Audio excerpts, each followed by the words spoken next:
Channel पे नए हैं तो सब्सक्राइब कीजिए। नए वीडियोस के नोटिफिकेशन के लिए बेल आइकन का बटन दबाइए। मैं आपके लिए लेके आता हूँ interview questions, multiple choice questions for competitive exam, theory exam question writing, concept clearing for electrical aspirants.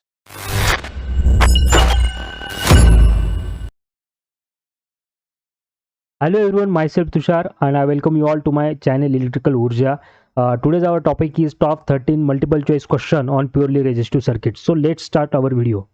The first question is, in purely resistive circuit, the current flowing through a circuit is, options are in phase with the voltage, lagging to voltage, leading to voltage, none of the above. तो हम सबको पता है कि purely resistive circuit में जो voltage drop होता है उसके अक्रॉस वो हमेशा करंट के साथ में होता है। तो कुछ इस तरह का फेजर डायग्राम होता है, इन दोनों का जो एंगल होता है वो जीरो होता है। तो इसका आंसर जो है वो आंसर है A, in phase with the voltage. Next question is, which of the following equation of current is correct in case of purely resistive circuit. तो अगर प्योरली रेजिस्टिव सर्किट हो तो उसमें जो करंट फ्लो होता है तो उसका इक्वेशन, स्टैंडर्ड इक्वेशन इन चार ऑप्शन में से कौन सा है। सो फर्स्ट है I is equal to I M sine of omega T plus pi by two, I is equal to I M sine of omega T minus pi by two, I is equal to I N sine of omega T and none of the above. So उसका जो answer है वो है सी, क्योंकि purely resistive circuit अगर आपने देखा तो कुछ इस तरीके से होता है। सिंगल फेज में यहाँ पे होता है V is equal to V M sine of omega T, this is the equation of the voltage applied to the circuit. और ये रेजिस्टर होता है तो इसमें से जो करंट फ्लो होता है आई इज इक्वल टू ये होता है I M sine of omega T. जैसे यहाँ पे लीड हो रहा है, यहाँ पे लैग हो रहा है, तो in case of resistive circuit lagging या लीडिंग नहीं होता, क्योंकि रेजिस्टर कोई भी फ्लक्स प्रोड्यूस नहीं करता है। उसके कारण ये जो करंट होता है वो हमेशा वोल्टेज के साथ में रहता है। तो इसकी वजह से यहाँ पे प्लस माइनस क्या होता है, zero. Okay, so option C is the correct answer. Next one, which of the following wave form is of purely resistive circuit. तो ऑप्शंस आर, ये ऑप्शन है wave form A, B, C और D. तो ये wave form actually होता कैसे कि इसमें आपको पता है प्योरली रेजिस्टिव सर्किट में जैसे मैंने बताया V is equal to V M sine of omega T होता है, this is the applied voltage. And current जो फ्लो होता है जैसे पहले क्वेश्चन में देखा I is equal to I M sine of omega T, और आगे एक्चुअली प्लस माइनस जीरो है in case of purely resistive circuit. Resistive circuit में ये क्या होता है, फाई क्या होता है, जीरो होता है।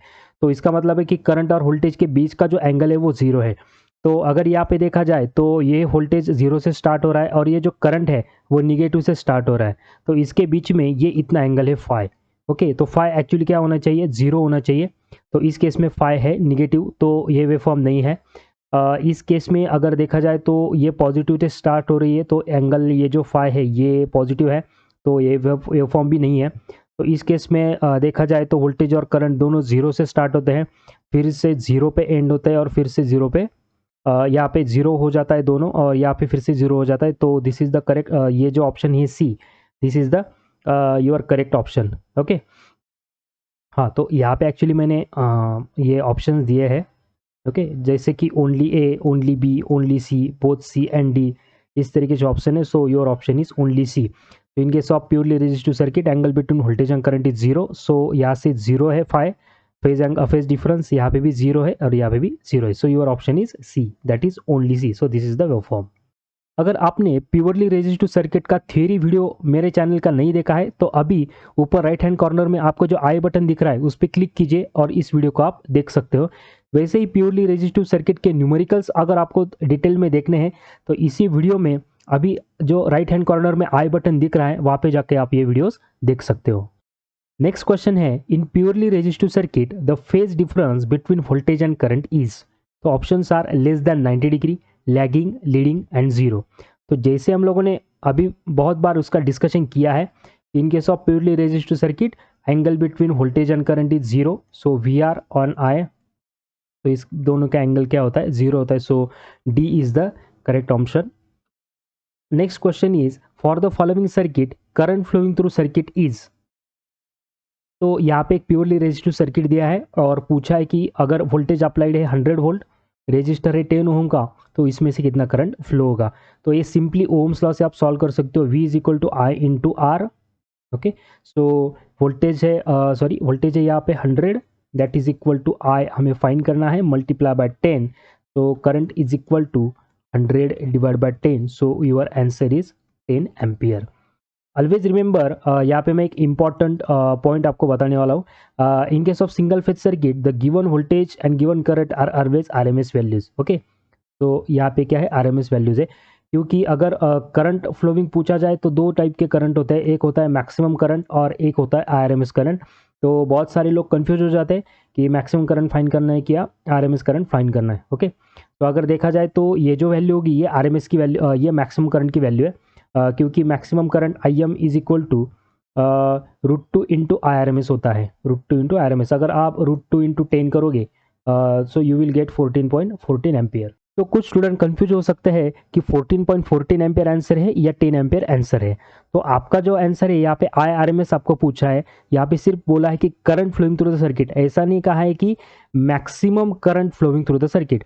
अगर यहाँ पे स्पेशली मेंशन किया है कि maximum current flowing through the circuit then your answer is 14.14 ampere. लेकिन यहाँ पे कुछ भी मैक्सिमम वगैरह बोला नहीं है, ओनली कहा है कि करंट फ्लोइंग थ्रू सर्किट. तो आपको क्या फाइंड करना है, I R M S current जो उसका वैल्यू है. This is the option number A, that is 10 ampere. Next question, which of the following phasor diagram is for purely resistive circuit? तो यहाँ पे 4 फेजर डायग्राम दिए और पूछा है कि इनमें से एक्चुअली फेजर डायग्राम कौन सी है. तो ऑप्शन है only A, only B, only C, both A and D. तो यहाँ पे देख सकते हो आप कि ये जो है वोल्टेज और करंट इसमें क्या है, इन दोनों के साथ में है. सो दिस इज योर आंसर. यहाँ पे क्या हो रहा है कि लैगिंग हो रहा है तो निगेटिव जा रहा है, यहाँ पे लीडिंग है तो पॉजिटिव जा रहा है, और ये less than 90 it is for the highly inductive circuit. So your answer is A, voltage and current are in phase. So this is your answer only A. So next question is impedance for purely resistive circuit is given by Z is equal to R plus JXL, Z is equal to R minus JXC, Z is equal to R and Z is equal to R at an angle 0. तो हम सबको पता है कि impedance का जो standard formula होता है वो होता है Z is equal to R plus minus JX, where X is a reactance and X can be replaced by XL और XC.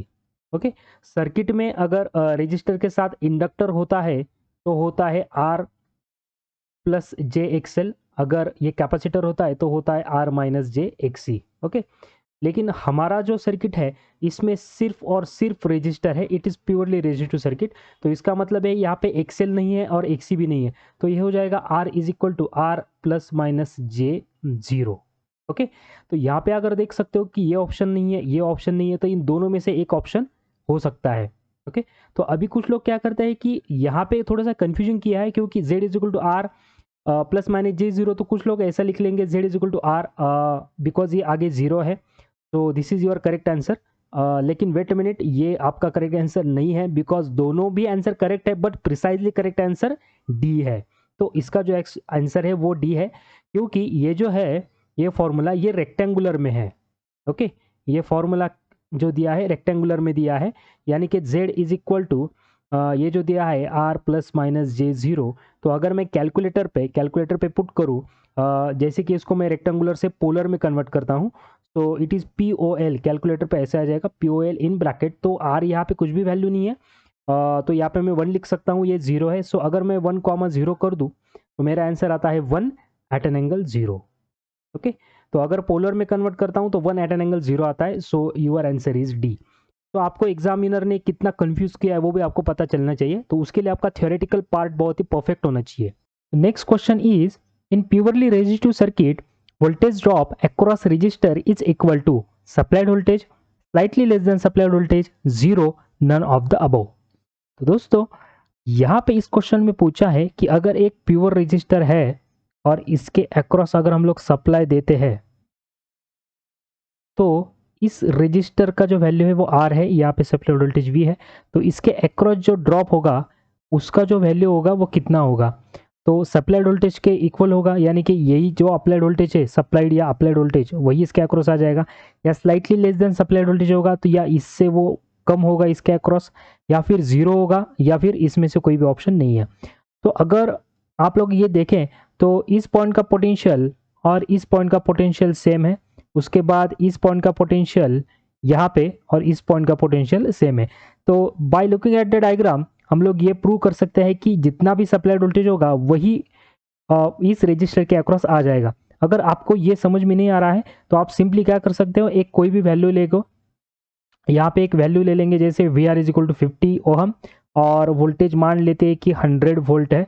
तो अगर मैं ओम्स लॉ अप्लाई करता हूँ, यहाँ पे ओम्स लॉ अप्लाई करता हूँ, तो करंट का वैल्यू जो होगा V is equal to I into R, then I is equal to V divide by R. So voltage है 100 डिवाइड बाय रजिस्टर है 50, तो करंट आ जाएगा 2 एम्पियर। तो इसमें जो करंट फ्लो हो रहा है दैट इज 2 एम्पियर। देन इसके अक्रॉस का ड्रॉप है, इसके अक्रॉस का ड्रॉप, उसका फॉर्मूला है V R is equal to I into R, Ohm's law ये है। तो करंट कितना है, करंट आ गया 2 एम्पियर, तो यहाँ पे 2 एम्पियर लिखता हूँ, मल्टीप्लाई बाय 50, तो ये हो जाएगा 50। तो वोल्टेज ड्रॉप अक्रॉस रजिस्टर ये है 100 वोल्ट, यानी कि जितना सप्लाइड है वोल्टेज उतना ही क्या आ जाएगा, रजिस्टर के अक्रॉस आ जाएगा। सो उसका आंसर है supplied voltage. Next question is, in purely resistive circuit reactance is 0, unity, lagging, none of the above. हम सबको पता है कि रिएक्टेंस जो होता है, reactance is nothing but the X. तो अगर इंडक्टर हो तो उसमें होता है एक्सएल, और कैपेसिटर हो तो उसमें होता है X C, that is inductive reactance और कैपेसिटिव रिएक्टेंस। लेकिन रेजिस्टर जो होता है इसमें कोई भी रिएक्टेंस नहीं होता है। अगर ये नहीं समझ में आ रहा है तो Z is equal to R plus minus J X. तो प्योरली रेजिस्टिव सर्किट में जब हम लोग इसको सप्लाई देते हैं प्योरली रेजिस्टिव सर्किट में, तो इसके साथ इंडक्टर या कैपेसिटर कोई नहीं होता, तो ये जो वैल्यू है ये हो जाता है 0। तो Z is equal to R, ये हम लोगों ने इम्पिडेंस के क्वेश्चन में देखा था। तो ये जो रिएक्टेंस होता है एक्स, वो क्या होता है 0। सो ऑप्शन इज ए।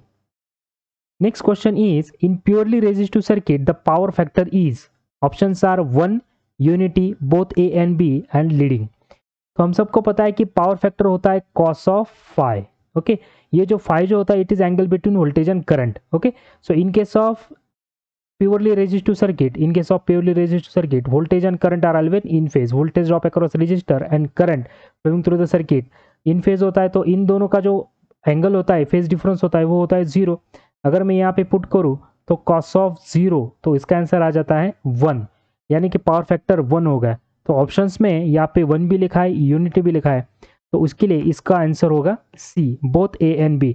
1 को ही हम लोग यूनिटी कह सकते हैं, इसलिए ऑप्शन है both A and B. Next question is, for the following circuit value of power factor is. तो यहाँ पे एक सर्किट दिया है, यहाँ पे रेजिस्टर है 10 ओम, वोल्टेज है 100 वोल्ट। तो इस सर्किट में पावर फैक्टर क्या होगा? तो सबको पता है पावर फैक्टर का फॉर्मूला है कॉस ऑफ फाई। तो ऑप्शंस भी यहाँ पे 0, 1, 0.8, 0.99। तो दोस्तों ये जो डायग्राम दी यहाँ पे, ये जस्ट आपको कंफ्यूज करने के लिए दी है, क्योंकि अभी जो क्वेश्चन हम लोगों ने देखा उसमें पता था कि ये जो फाई क्या होता है वो 0 होता है। सो कॉस ऑफ 0 क्या आ जाएगा, 1 आ जाएगा। तो पावर फैक्टर एक्चुअली क्या है, 1 है। तो यहाँ पे कितनी भी वैल्यूज हो रजिस्टर की, 0 हो, 2 हो, कितनी भी वैल्यूज हो यहाँ पे रजिस्टर की, it doesn't matter, because cos of phi is equal to 1 in case of purely resistive circuit. तो इसका आंसर 1 ही होगा, यहाँ पे वैल्यूज कितनी भी आ जाए। तो आपको कंफ्यूज करने के लिए यहाँ पे एक सर्किट डायग्राम दिया है, ताकि आप क्या करो कि कॉस ऑफ फाई का फॉर्मूला क्या होगा इन टर्म्स ऑफ रजिस्टर और वोल्टेज, उसको आप ढूंढने में टाइम वेस्ट करोगे और आप कंफ्यूज हो जाओगे। But in purely resistive circuit power factor is always 1, so your answer is 1 irrespective of the diagram given. तो answer is 1। Next question is, for the following circuit reactive power is. तो यहाँ पे एक circuit दिया है, purely resistive circuit, R 10 ohm and voltage 100 volt. तो इसमें जो रिएक्टिव पावर है उसका वैल्यू पूछा है, options are 0, 1 kilowatt, 1000 watt, both B and C. Okay, because 1 kilowatt means 1000 watt. तो ये आंसर अगर होता है 1 किलोवाट या 1000 वाट आंसर निकलता है, देन ऑप्शन डी हमारा करेक्ट ऑप्शन होगा। But we will first find. तो हमको पता है कि रिएक्टिव पावर एक्चुअली होता क्या है। तो एक्टिव पावर का फॉर्मूला होता है P is equal to V I cos of phi. उसके बाद रिएक्टिव पावर का फार्मूला होता है Q is equal to V I sine of phi. Okay, तो हमको पता है in case of purely resistive circuit, तो यहाँ पे प्योरली रेजिस्टिव सर्किट है तो पावर फैक्टर होगा 1। Okay, so P is equal to V, voltage कितना है 100 वोल्ट, मल्टीप्लाई बाय करंट। अब इस सर्किट में करंट कितना फ्लो होगा, I is equal to V divide by R। So V is 100 divide by 10, that is equal to, it is 10 ampere. तो current flowing through circuit is 10 ampere. Okay, so multiply by 10, तो ये कितना आ जाएगा 123 that is watt, 1000 watt, that is equal to 1 kilowatt. तो यहाँ पे answer है 1 किलोवाट। बट हमें रिएक्टिव पावर पूछा है, यहाँ पे मैंने एक्टिव पावर फाइंड किया है। not reactive power. Okay, so active power is 1000 kilowatt. Okay, so अगर मैं यहाँ पे रिएक्टिव पावर निकालूँ तो again V into I into sine of five, मुझे साइन ऑफ फाइव का वैल्यू नहीं पता, so sine of five means sign of zero. Okay, तो कैलकुलेटर पे अगर आप इसको सॉल्व करोगे तो साइन ऑफ जीरो होता है जीरो, तो 100 multiply by 10 multiply by zero, so your answer is zero. तो your answer is A, that is zero. अगर वीडियो पसंद आ गया हो तो ये जो लोगो दिख रहा है उस पर क्लिक कीजिए, चैनल को सब्सक्राइब कीजिए. आप मुझे व्हाट्सअप भी कर सकते हैं 8698316040. आप मुझे मेल भी कर सकते हैं, आप मुझे इंस्टाग्राम पे भी फॉलो कर सकते हैं. Thanks for watching.